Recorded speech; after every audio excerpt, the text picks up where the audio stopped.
વડોદરા શહેરના ધાડનકર પરિવાર દ્વારા 150 વર્ષ જૂની શ્રીજીની મૂર્તિ પ્રસ્થાપિત કરવામાં આવે છે। હાલ શહેરમાં રંગેચંગે ગણેશોત્સવ ચાલી રહ્યો છે, ત્યારે શહેરમાં વિવિધ મંડળો સહિત ભક્તો દ્વારા પોતાના ઘરોમાં શ્રીજીની યુનિક પ્રતિમાઓ પ્રસ્થાપિત કરવામાં આવે છે।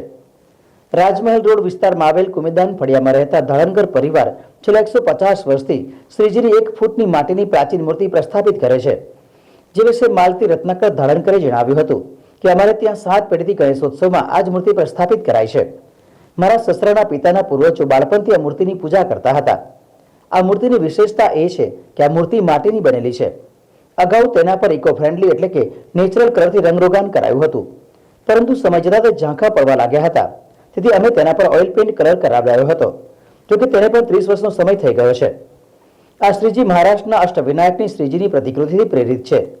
આજથી 100 વર્ષ પહેલા શ્રીજીની જે પણ મૂર્તિઓ બનાવાતી હતી તેમાં અષ્ટવિનાયક સ્વરૂપ જ બતાવાતું હતું, જેમાં શ્રીજીની સૂંઢ ગોળાકાર હોય છે, જ્યારે આજના સમયમાં ગણપતિની સૂંઢ સીધી બનાવાય છે। આ મૂર્તિમાં શ્રીજીની પાઘડીની ડિઝાઇન પણ યુનિક છે, જે આજે જોવા મળતી નથી।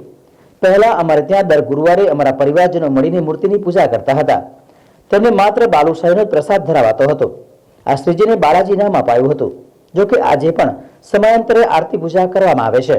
ઘણા વર્ષોથી ગણપતિ બેસાડીએ છીએ અમારી, એટલે મારી જોડે કદાચ 6 થી 7મી પેઢી હશે ને મારા ઘરમાં એક ગણપતિની મૂર્તિ છે માટીની, એ આશરે 150 વર્ષ જૂની છે।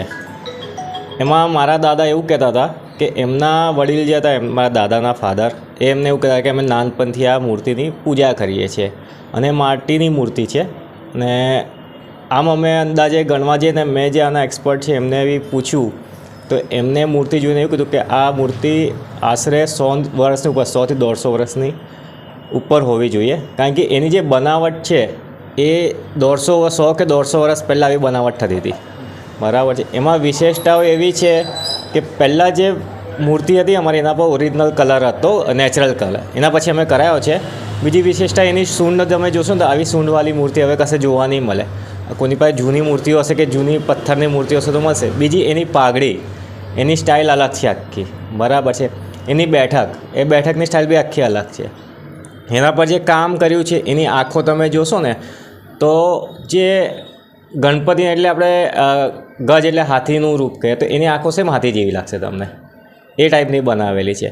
એની અંદર જે વાળની પેટર્ન લીધી છે ને ગણપતિના, એ પેટર્ન બી આખી અલગ છે, જો હવે આવી બધી જોવા નહીં મળતી। તો આવી અમુક વિશેષતાઓ છે। બીજું કે આ મૂર્તિની પૂજા અમારે ત્યાં પહેલાં દર ગુરુવારે એની પૂજા આરતી થતી હતી ને એમને પૂર્વજોએ એમને બાલાજી નામ આપ્યું હતું કે બાલાજી ગણપતિ કરીને એની પૂજા કરતા હતા। તો પહેલાંના જમાનાના લોકો મોટા ફેમિલીમાં રહેતા હતા કે દર ગુરુવારે બધા ભેગા થાય ને એમની પૂજા અર્ચના કરે, આખું ફેમિલી ભેગું થઈને। આમ સારું લાગે છે, અમે પેઢી દર પેઢી કરીએ છીએ। મારા દાદા કરતા હતા, એમના ફાધર કરતા હતા, મારા પપ્પા કરતા હતા, હવે અમે કરીએ છીએ, મારા મમ્મી કરીએ છીએ। અમને દિવાળી કરતાં એ મોટો ઉત્સવ અમારે ગણપતિનો કરીએ છીએ। 5 દિવસ હોય છે, 5મા દિવસે વિસર્જન હોય છે અને એક જે ગણપતિ દાદા છે એ તો વર્ષોથી અમે રેગ્યુલર પૂજાપાઠ કરતા જ હોઈએ છીએ, બરાબર। જે પહેલાં લોકો કરતા એટલું નહીં થતું હવે, પણ અમારા હિસાબે અમે કરીએ છીએ, બરાબર છે। અને જે વર્ષમાં એક વખત ગણપતિ ઉત્સવ આપણે કરીએ છીએ એ રીતે અમે 5 દિવસ તો દિવાળી કરતાં બી વધારે ઉત્સવ મનાવીએ છીએ।